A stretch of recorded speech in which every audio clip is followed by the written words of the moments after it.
At kamusta ang muli sa lahat ng ating mga subscribers, followers, Repa Peeps, Family Carols Grinder, sa mga ka-vapers natin at sa mga bago nating katambayan, and especially syempre sa mga fans ng ating pambansang batugan. Ito po ay isang model ng Vivo Y11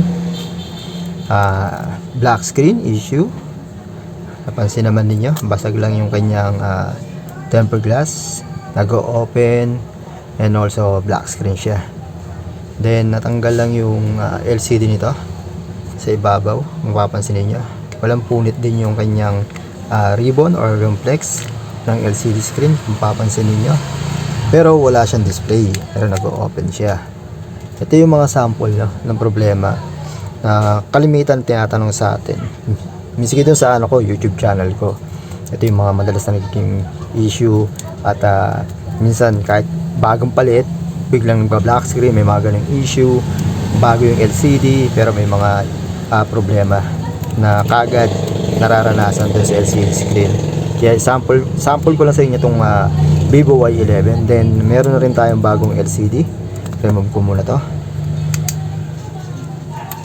At umorder na kagad ako, syempre, para sure tayo na magiging LCD yung kanyang problema. And don't forget nga pala yung aking YouTube channel, iBabe6792. Ito yung sample natin. Pakita ko sa inyo. Ayan. Like na nag-display na yung LCD screen ng Vivo Y11. Pero doon sa original niyang LCD is black screen or blue screen. Ito yung mga kadalasan nagiging issue at problema. Madalas na kino-comment sa atin. Walang basag yung LCD pero black screen or kaya blue screen. Ito yung katibayan or kaya evidence natin para malaman ninyo kung saan ba may problema. Depende na lang din yon doon sa issue at syempre doon sa history ng cellphone. But yung mga history, mga nagiging problema like nang nababasa o kaya nababagsak, binabato, ay yung mga kadalasan. Pero yung mga accidentally na biglang nag-black screen, nag-blue screen, mas maganda pa rin na mag-second option kayo, patest kayo sa mga master technician natin dyan ng bagong LCD screen para malaman ninyo kagad. And patest ko lang sa inyo, pakita ko lang sa inyo about sa kanyang touch, kung nagta-touch ba.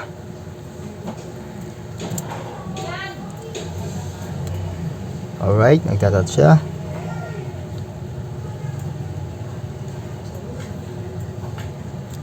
Natin dahil nakano, okay na yan. Nakita na naman nabini nyo sa ating video tutorial yung healthy tips, healthy guides natin. Ito yung mga part ng nagiging issue na.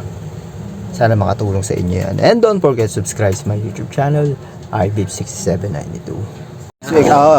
Testing mo muna. Explanation natin dyan, 3 days. Obserba mo, tatanggalin yung mga yung mga tape. Ako magtatanggal, ako magdidikit nyan. Kaya ako lang tinape yan para maobserbahan. Check mo muna, ha? Maigi. Para kung may sablay, palitan natin ng bago. At yung dapat, hindi sira yung screen, ha? Iingatan. Huwag mo sisirain yung screen niya. Ito yung pinaka-warranty natin, ha? Sa loob ng 3 days, pwede mo na ibalik sa kanya para mahal natin. Hindi po. Okay. Ingat. Okay na. Tama, thank you. Okay.